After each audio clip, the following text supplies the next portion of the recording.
یہ مصحف علی آپ کے پاس جو ہے آپ کسے دے کے جائیں گے؟ کہا جس کے بارے میں رسول نے کہا حسن کو دے کے جاؤں گا۔ آج مصحف علی صاحب عصر کے پاس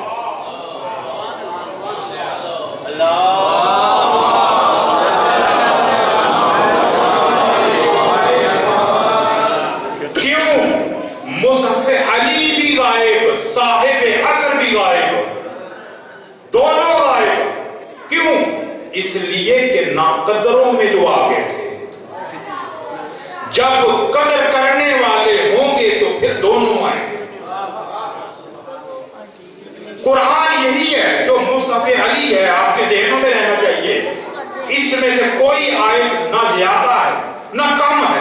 مجھے ایک بات بتائیں، ایک کتاب ہو، آپ اس کے الفاظ کو لے کے آگے پیچھے کر دیں، وہ کتاب آپ کو کوئی علم دے گی؟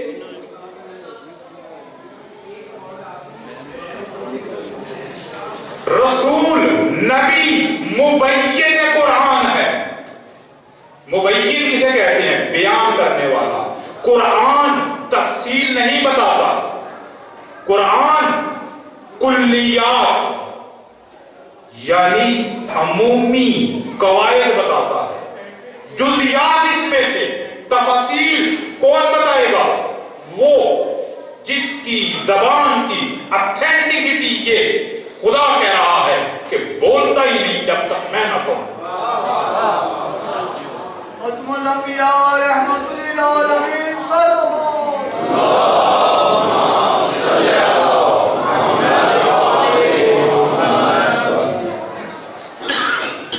یہی وجہ تھی کہ نص سے انتقام لینا تھا، نص سے۔ نص ہے قرآن، نص ہے رسول۔ اب کیا کریں؟ جو ہم نے چاہا تھا قرآن بھی اس کے خلاف کیا، رسول نے بھی وہ نہ کیا، بلکہ علی کو سامنے کر کے بتا دیا۔ اب ہم نے دونوں سے انتقام لینا ہے۔ کون؟ مسلمان کہہ رہا، مسلمان کہہ رہا۔ کیسا انتقام لیا؟ نبی پہ اتنا بڑا الزام کہ نبی چلے گئے، قرآن کو جمع نہیں کیا، جو بعد میں آنے والے تھے انہوں نے جمع کیا۔ نبی سے زیادہ ہمدرد۔ تاریخ میں آپ کو ابھی قرآن کی ساری بتا ہی نہیں سکتا۔ سنیے آگے چند جملے آپ کو بتاتا ہوں کیا ہوا۔ زید بن ثابت نے قرآن کو جمع کیا، اس قرآن کو اٹھا کے الماری میں رکھ دیا۔ سارے جتنے بھی مصاحف تھے، کوئی کسی نے جمع کیا، کوئی کسی نے جمع کیا، اسی طریقے سے قرآن پڑھا جاتا تھا۔ ایک وقت آیا کہ جب یہ آذربائیجان کی جنگ ہوئی تو ایک صحابی اس جنگ سے گئے واپس اور جا کے خلیفہ سوم سے کہتے ہیں اپنی قوم کی خبر لیجیے، قرآن کی قرأتیں اتنی زیادہ ہو چکی ہیں کہ مجھے خطرہ ہے بنی اسرائیل کی طرح کچھ عرصے بعد قرآن کی تعداد بھی اختلاف کر جائے گی، زیادہ ہو جائے گی۔ اب کیا ہوا؟ کہا کہ اچھا یہ ہو گیا ہے، اس طرح ہوا ہے، زید بن ثابت تم بھی اپنا قرآن لو، جس نے جمع کیا سارے اپنا قرآن لے کے آئے۔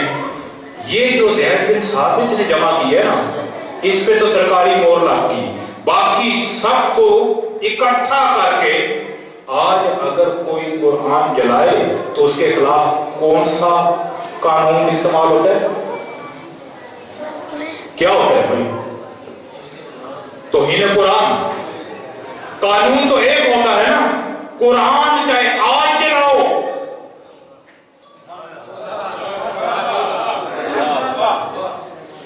اگر قرآن نہ جلایا جاتا تو کسی میں ہمت نہ تھی وہ زہرا کے گھر،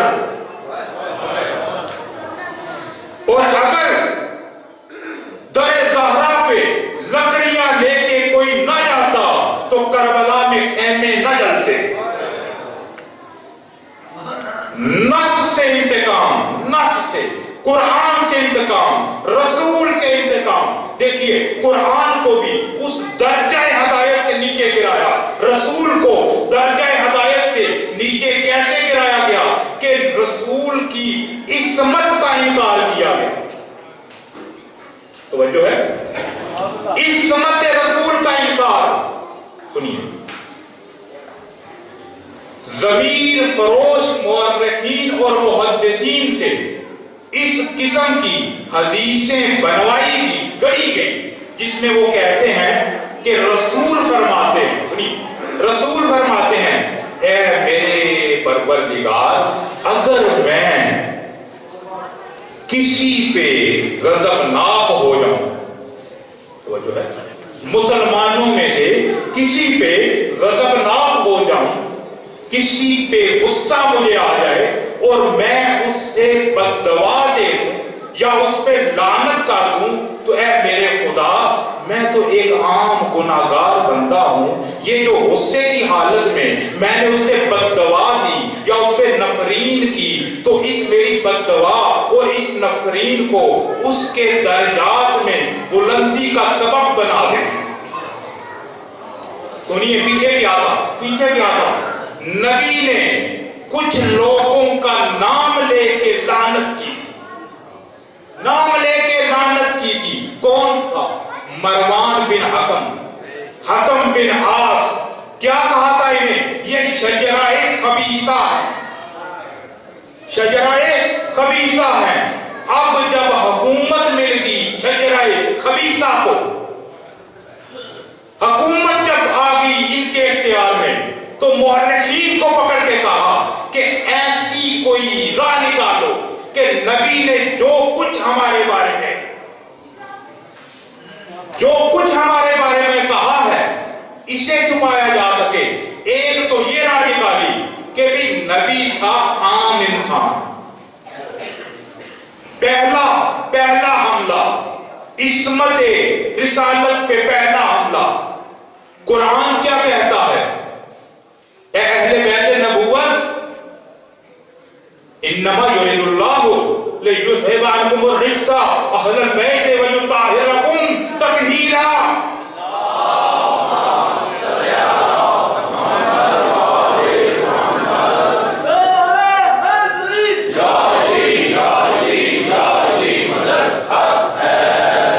تمام متکلمین سے پوچھ لیجئے اس آیت کے ضمن میں کہ 3 تاکیدیں ہیں۔ انما یریدو، ارادہ عام بندہ نہیں کر رہا، اللہ کر رہا ہے، اللہ کا ارادہ۔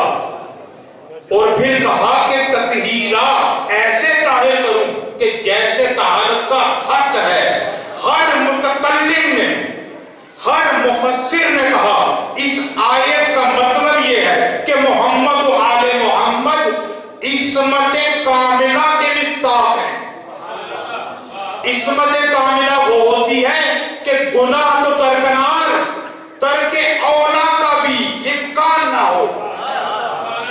اب یہ کہنا کہ نبی کہتے ہیں میں تم جیسا، سنو، جو بھی نبی ہم جیسے، جو بھی کہتے ہیں کہ نبی ہم جیسا، اس کی نسل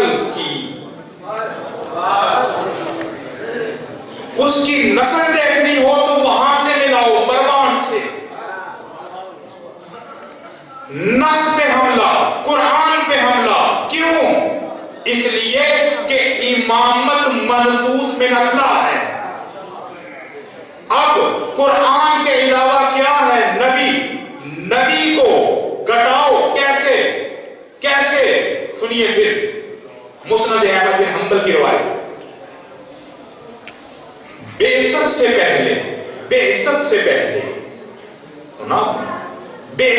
پہلے کچھ مشرکین مکہ بیٹھے کھانا تناول کر رہے تھے، حضور بھی ان میں موجود تھے۔ گوشت ایسا تھا کہ جسے خدا کے نام پہ جس جانور کو ذبح نہیں کیا گیا تھا۔ کچھ مشرکین نے کھانے سے انکار کر دیا کہ ہم اس ذبیحہ کو نہیں کھائیں گے، لیکن حضور نے کھا لیا۔ معاذ اللہ، نقل کفر نہ باشد۔ کیوں؟ گھٹاؤ محمد کو، اس لیے کہ محمد کی ہر بات میں علی کی فضیلت ہے۔ اب آپ سمجھ گئے کہ علی و محمد کے والدین پہ کفر کے الزام کا سبب کیا ہے؟ اب یہ دوسرا چیپٹر ہے کہ نبی کے آباء و اجداد کا دین کیا تھا. اگر کسی کو شک ہو تو وہ واقعہ اٹھا کے دیکھ لے کہ جب ایک بہت بڑا کافر کعبے کو تباہ کرنے آیا تھا، حضرت عبد المطلب کا ایمان کامل دیکھنا ہو تو یہ دیکھو کہ ابرہہ کے سامنے گئے کیسے. نہیں، ذرا یہ موضوع نہیں. نبی کے فرمان کو روکو. کیسے روکیں؟ پابندی لگا دو. صرف یہ کہہ کے میں آگے بڑھ رہا ہوں، ٹائم تھوڑا ہے. منع کتابت حدیث. پوچھئے کسی جاننے والے مسلمان سے، نبی کی حدیث کے ساتھ مسلمان نے کیا کیا؟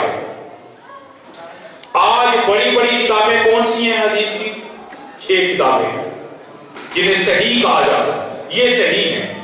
ان تمام 6 کتابوں کی حدیثوں کو جمع کرنے کتنی ہے حدیث؟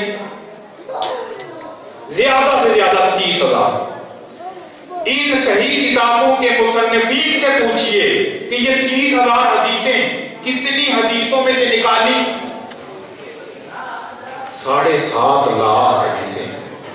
یہ 7.5 لاکھ حدیثیں 50 کر لو، 7 لاکھ حدیثیں جو آپ کے مطابق نبی کی نہیں ہیں، آئی کدھر سے؟ میں جواب دوں اس کا؟ اگر آپ ذوق رکھتے ہیں سننے کا. محمد اہل بیت محمد صلوات.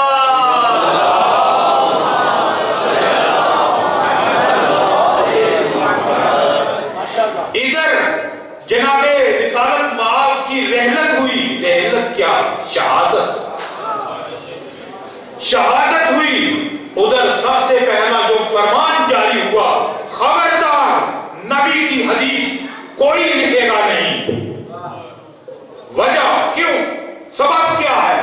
اس لیے کہ نبی کی حدیث لکھو گے تو اختلاف کا خطرہ ہے. نبی کی حدیث اختلاف کا باعث ہے مسلمان کے نزدیک. خدا کہتا ہے کہ بولتا ہی نہیں. حدیث اور قرآن میں فرق بتا دوں. قرآن وہ ہے جو جبرائیل لے کے آئے، لفظ بھی معنی بھی. قرآن کے الفاظ بھی جبرائیل لے کے آئے، معنی بھی جبرائیل لے کے آئے. نبی کی حدیث معنی جبرائیل لے کے آئے، لفظ نبی کے. یہ فرق ہے. مسلمان کہتا ہے کہ جو مصطفیٰ کے قول کو لکھے گا اسے سزا دی جائے گی. اور 30,000 پڑھیے تعلیم کہ ایک شخصیت، بہت بڑی شخصیت، خود اپنی زبان سے کہتی ہے کہ میں نے پہلے نبی کی 500 حدیثیں لکھی، پھر میرے ذہن میں آیا کہ کہیں ان حدیثوں سے مسلمانوں میں اختلاف پیدا نہ ہو جائے، لہذا میں نے وہ منگوائی، اپنی بیٹی کے پاس رکھی ہوئی منگوائی اور انہیں جلا دیا. نبی کی حدیث کو جلایا گیا. اس وقت پھر ایک اور شخصیت ہے، ان کا طرز امتیاز یہ ہے کہ جو نبی کی حدیث لکھتا تھا اسے درے لگاتے تھے، کوڑے لگائے جاتے تھے. کیوں لکھتے ہو نبی کی حدیث؟ اور جتنے اصحاب مدینہ کے بعد دوسرے شہروں میں تھے سب کو بلایا، پابند کر دیا، مدینہ سے نکلو گے نہیں. کیوں؟ اس لیے وجہ دیکھیے. پوچھئے کسی سے یہ تو بتائیے. میں آپ کو آپ کے ذہنوں کو چلانے کے لیے میں دیکھ رہا ہوں، یہ موضوع آپ لوگوں کے لیے نہیں ان پہ بولا جاتا. سنیے، نبی کی شہادت کب ہوئی؟ سال کون تھا؟ ٹھیک ہے، 10 ہجری یا 11 اس سے لے کے حضرت عمر بن عبد العزیز کی حکومت کب آئی؟ 95 عمر بن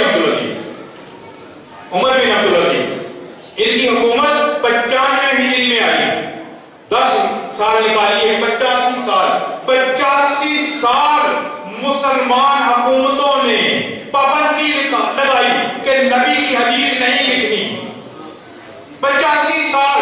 مجھے آج بتائیے ایک واقعہ یہاں پہ رونما ہو، 2 ہفتے 4 ہفتے 1 مہینے تک کوئی اس پہ اخبارات میں نہ لکھے، 1 مہینے بعد وہ کس کیفیت میں لکھا جائے گا؟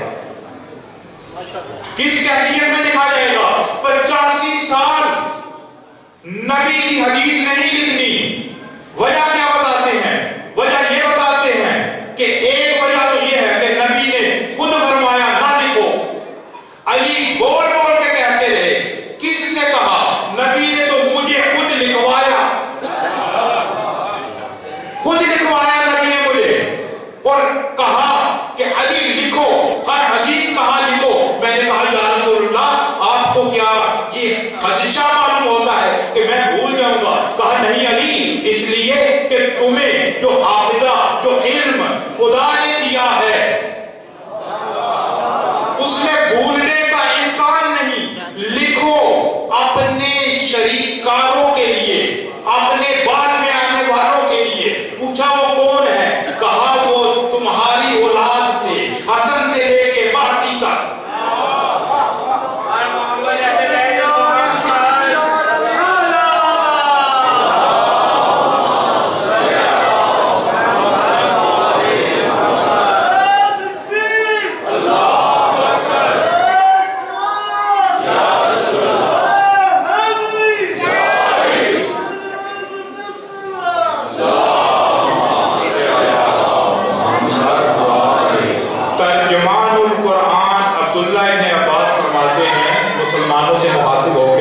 مسلمانوں علم کے 10 درجے ہیں، علم کو 10 حصوں میں، 10 حصے ہیں علم کے جو خدا نے 10 حصوں میں تقسیم کیا ہے علم کو۔ ان 10 حصوں میں سے 9 حصے علی کو دیے، 10واں حصہ جو تمہیں دیا اس میں بھی بڑا حصہ علی کا۔ اب یہ علی جس کے بارے میں نبی کہے القرآن و علی و علی القرآن، وہ علی جس کے بارے میں نبی یہ کہے کہ میں ہوں شہر علم، انا مدینہ العلم و علی بابوہا، وہ علی جس کے بارے میں نبی یہ کہے انا دار الحکمہ و علی بابوہا، وہ علی جس کے بارے میں نبی یہ کہے کہ جب فتنوں کا دور آئے گا علی کے پیچھے چلنا حق کے راستے پہ لے جائے گا۔ قرآن جمع کرنے کی باری آئی تو کہا علی پہ اعتماد نہیں، نبی کو ہے تو ہوا کرے، علی پہ اعتماد نہیں، علی پہ اعتماد نہیں۔ جس پہ اعتماد تھا بتاؤں، اس میں نے کبھی ذکر کیا تھا کہ جب یہ شخصیت اس دنیا سے اٹھی تو انہوں نے اتنا سونا سے توڑا کہ کلہاڑیوں سے کاٹا گیا۔ یہ اعتماد کا صلہ، میں جملہ ہے، یہ اعتماد کا صلہ تھا۔ اب یہی علی جس نے قرآن کو جمع کیا تھا، قرآن جمع کر کے لے گیا مسلمانوں کے پاس۔ مسلمانوں وہ کتاب جو ہمیشہ کے لیے ہدایت ہے، اپنی پوری تفصیل کے ساتھ، یہ ہے تمہارے پاس، علی نہیں چاہیے۔ یہ قرآن کے ساتھ ہوا، سنیے، اسے کہتے ہیں مصحف علی۔ ایک اور چیز ہے جسے کہتے ہیں جامع علی، کتاب علی۔ مصحف علی کیا ہے؟ قرآن ہے جو علی نے جمع کیا ہے۔ کیسے؟ ترتیب نزولی کے اعتبار سے، تفصیل کے ساتھ۔ جامع علی کیا ہے؟ نبی نے ابتدائی بعثت سے لے کے اپنی شہادت تک جو کچھ کہا علی نے لکھا اور کتاب کی شکل میں لے کے آئے تھے، اس کا نام ہے جامع علی۔ آج کدھر ہے؟ آج کدھر ہے؟ میں نے پھر کمپیریزن آپ کو دینا ہے ان صحیح کتابوں کا اور جامع علی کا، کہ جامع علی، جامع جیم الف میم عین، جامع جامع یعنی بہت بڑی کتاب، بہت بڑا علم کا دریا، منبع جس میں ساری حدیث ہے، جسے مسلمانوں نے نہ لکھا. یہ کتاب بھی علی کے پاس مسلمانوں نے نہ لی، علی کے پاس رہی، بعد میں پہنچی آہستہ آہستہ امام محمد باقر، امام جعفر صادق کے پاس.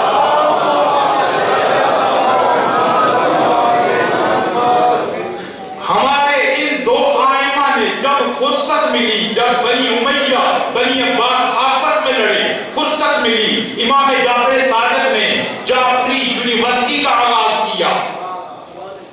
امام اس جامع کو سامنے رکھ کے درس دیا کرتے تھے اور امام کے سامنے 4000 راوی بیٹھ کے لکھتے تھے. قال ابی عبداللہ جعفر ابن محمد.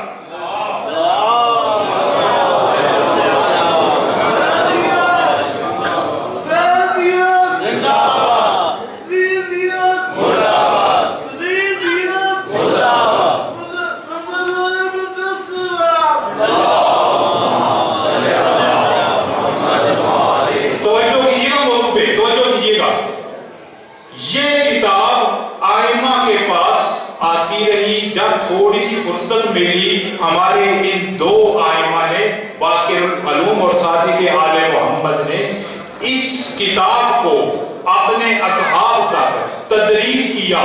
اس کتاب سے پھر 400 کتابیں بنی جنہیں کہا جاتا ہے اصول اربعہ.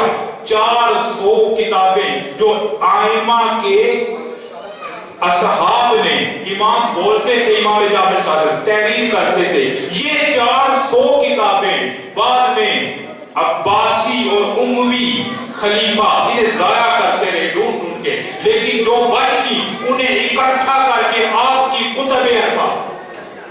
میں تو پہلے دینا دیکھ رکھیے گا، ہمارے پاس کتنی کتابیں ہیں آئمہ کی حدیث کی؟ 4 کتابیں ہیں. نام یاد ہے کسی کو؟ الاستبصار، تہذیب الاحکام، یہ 4 کتابیں ہیں. یہ 4 کتابیں کن کتابوں سے مربوط ہیں؟ اصول اربعہ. 4 کتابیں کس نے لکھی؟ جناب کلینی نے، جناب ابو جعفر طوسی نے، شیخ صدوق نے. یہ لکھنے والے ہیں. انہوں نے کہاں سے لکھی؟ اصول اربعہ سے. اصول اربعہ کس نے قرار کی؟ امام جعفر صادق نے، امام محمد باقر نے. آپ نے یہ کس سے کی؟ جامع علی سے. جامع علی سے، یعنی کوئی سلسلہ بیچ میں ٹوٹا ہوا نہیں ہے، کوئی سلسلہ ٹوٹا ہوا نہیں ہے. جامع علی کس نے لکھی؟ علی نے. علی نے اپنے پاس سے نہیں لکھی، نبی نے جو کچھ کہا لکھا. ٹھیک ہے، اب یہ سلسلہ بن گیا. دوسرا سلسلہ کو دکھاؤ کیا ہے. دوسرا سلسلہ کیا ہے؟ شہادت رسول سے لے کے 85 ہجری تک لکھنے پہ پابندی، لکھنے پہ پابندی. صحیح بخاری کب لکھی گئی؟ پہلے ذرا دلائل سنیے. کیوں نہیں لکھنے دیتے؟ اس لیے کہ اگر رسول کا لکھا ہوا مسلمان میں پہنچ گیا تو مسلمان اختلاف کرے گا. ارے عقل کے اندر رسول کی حدیث اختلاف کا سبب نہیں، ہدایت کا سبب ہے، ہدایت کا سبب ہے. لیکن نیت کچھ اور تھی، نیت کچھ اور تھی. وقت کا میں مجھے بتانے دے سارے چھوڑ کے کہ نیت کیا تھی، کیوں کیا. کہنے کو تو کہا کہ نبی کی کچھ حدیثیں ہیں جو کہتی ہیں کہ حدیث نہ لکھو، یعنی ان حدیثوں کی تشہیر کی. تضاد دیکھا آپ نے کنٹرڈکشن. نبی کی حدیث نہیں لکھنی. کون کہہ رہا ہے نبی کی حدیث کہہ رہے ہیں؟ نبی کی حدیث نہیں لکھنی. کیوں؟ اختلاف ہو جاتا ہے مسلمان میں. غیر جانبدار مورخ سے پوچھئے وجہ کیا تھی. لکھ دی ہے مورخین نے وجہ یہ تھی کہ جب کیا ہو عقد غصب، غاصب کو ڈر ہوتا ہے کہ ان حدیثوں کے ذریعے حقدار کا پتہ چل جائے گا، امت اسلامی میں اضافہ ہو رہا، نئے نئے ملک فتح ہو رہے تھے، تو اگر نئے مسلمانوں کو جو اسلامی سلطنت میں آ رہے تھے انہیں پتہ چل جائے کہ نبی نے دعوت ذوالعشیرہ میں کیا کہا تھا، ہجرت کی رات کیا کہا تھا، فتح مکہ کے موقع پہ کیا کہا تھا، سورہ برات کس سے لی، کیوں لی، سامعین کو اتنا تو جاننا چاہیے نا، سورہ برات کی تبلیغ کسی سے لے کے علی کو کیوں دی، خندق میں کیا ہوا، خیبر میں کیا ہوا، یہ ساری حدیثیں ہیں، اور پھر آخر میں یہ بھی پتا چلے گا کہ غدیر میں کیا ہوا، تو ایک ایک حدیث کا جواب دینے سے بہتر نہیں ہم حدیث پہ ہی پابندی لگا دیں۔ یہ وجہ تھی، اس لیے حدیثوں پہ پابندی لگائی گئی، اور ان پہ پابندی لگا کے ایک اور کام کیا گیا، نبی کی حدیث نہیں لکھنی، لیکن 3-4 لوگ ایسے ڈھونڈے گئے، میں معذرت چاہوں گا کہ تھوڑا سا آگے رہا ہوں، 3-4 لوگ ڈھونڈے گئے۔ آپ کو یاد ہے میں نے بتایا تھا کہ شیعوں کو منسوب کرتے ہیں عبداللہ ابن سبا سے، کہ عبداللہ ابن سبا نے شیعت کبیر بویا۔ میں آج بتاؤں گا کہ یہودیوں کا لنک کہاں پہ ہے۔